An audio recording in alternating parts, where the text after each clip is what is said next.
l'univers et ses galaxies, la planète Terre offre l'extraordinaire énigme de la vie, prodigieuse évolution née d'une première cellule vivante dans l'immense océan primitif. Pendant des centaines de millions d'années, la vie s'est affirmée dans toute sa diversité, sa générosité et sa beauté. Créature vivante parmi d'autres, l'homme se donne les moyens d'assister au spectacle permanent de la vie sous-marine.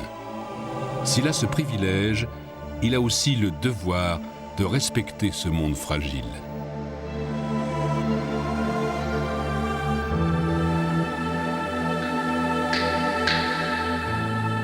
Pour que les générations futures admirent encore la puissance et la majesté du grand requin blanc. Pour que les baleines puissent continuer à élever paisiblement leurs petits avec amour. Pour que nos enfants soient encore longtemps fascinés par le ballet des grandes raies manta. Il faut aujourd'hui expliquer aux plongeurs comment évoluer en harmonie avec la nature. Et d'abord s'adresser aux plus jeunes dès leurs premières immersions.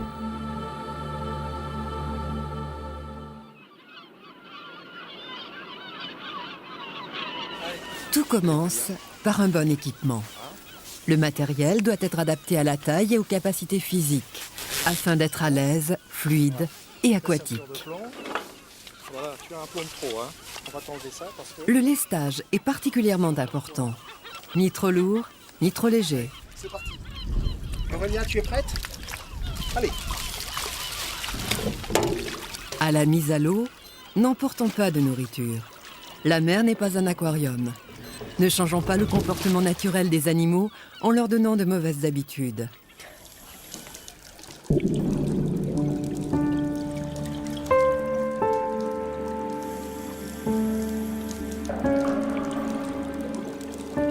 À quelques mètres de profondeur, se développe une faune spécifique des petits fonds.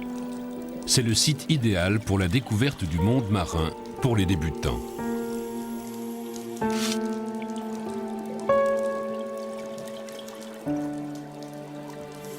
Cette zone est souvent parsemée de pierres, servant de refuge à une quantité de petits animaux.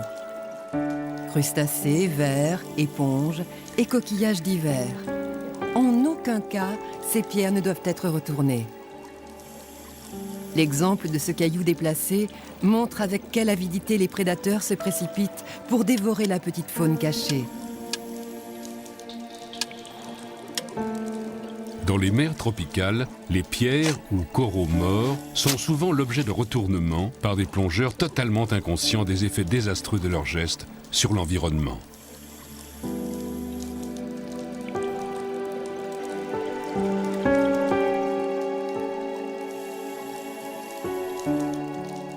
Encore quelques mètres, et voici de petites failles.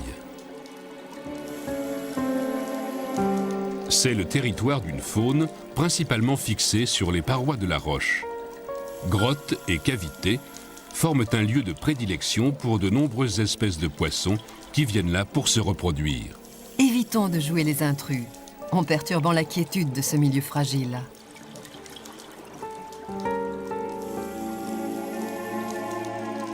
Pour un enfant, une étoile de mer est bien tentante. Apprenons-lui qu'un plongeur ne ramène rien à la surface. Il observe. Plus en profondeur, ici en Méditerranée, nous sommes au royaume de la Posidonie. Ces vastes prairies constituent un refuge pour une multitude d'animaux. Certains, fixés sur les feuilles, sont d'une fragilité extrême. D'autres, poissons et crustacés, peuplent les frondaisons. L'équilibre de cet écosystème est particulièrement fragile. Sa pérennité est liée dans les zones sensibles où les plongées sont fréquentes à l'attention des plongeurs qui devront éviter tout contact.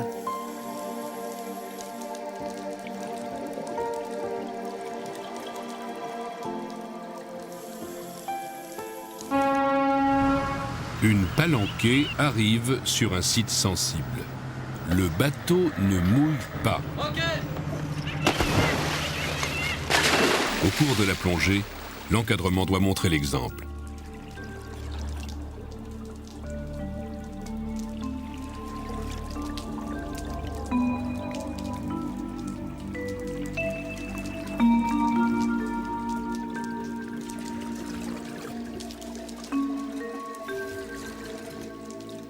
Ainsi, quelques plombs en moins, et les Posidonies seront épargnés d'un piétinement destructeur.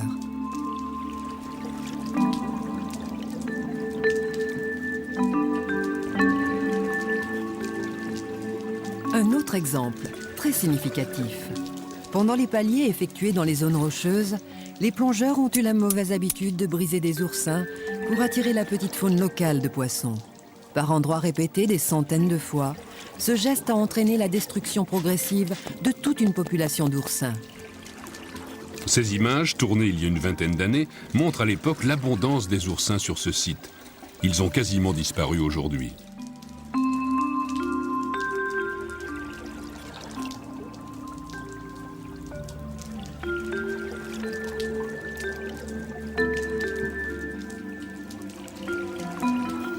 Le comportement des plongeurs à l'égard de la grande faune doit aussi changer.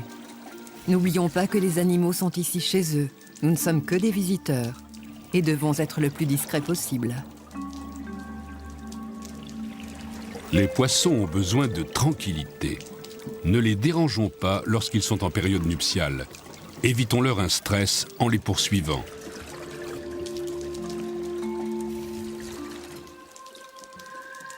L'observation d'une grotte demande beaucoup de précautions. Ce biotope est très particulier et abrite une foule d'animaux fixés avec fragilité sur les plafonds ou le long des parois.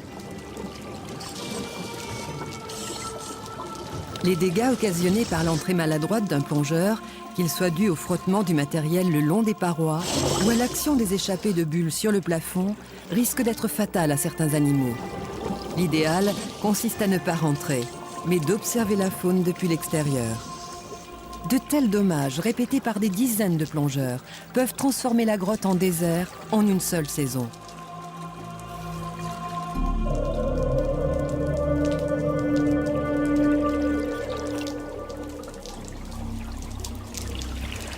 Certains sites sont beaucoup plus sensibles et le manque de précaution peut conduire à de véritables désastres. C'est le cas des tombants couverts d'organismes fragiles, tels que les coraux ou les gorgones.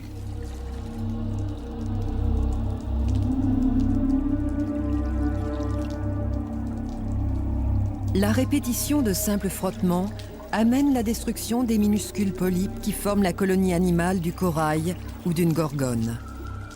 Peu à peu, des nécroses apparaissent sur les branches parmi les polypes vivants. Elles annoncent la disparition prochaine de la colonie.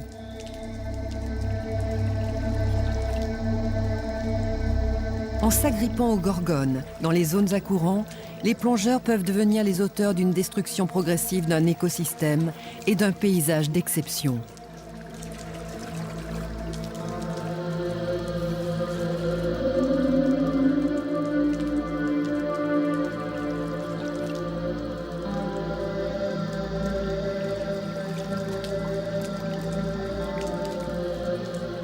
Nos deux plongeurs arrivent sur le fond. Le lestage trop lourd de l'un d'eux l'oblige, pour se stabiliser, à poser les genoux sur le sol. De telles actions répétées, ici sur une zone de coralligène en Méditerranée, écrasent les organismes de petite taille. Les conséquences sont pires en mer tropicale, où les colonies de fragiles madrépores peuvent être brisées par les plongeurs.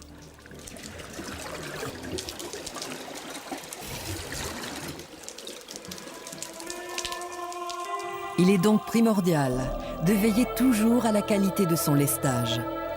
Une règle d'or, l'observation en plongée doit s'effectuer en douceur, toujours en flottabilité, en évitant tout contact avec le fond.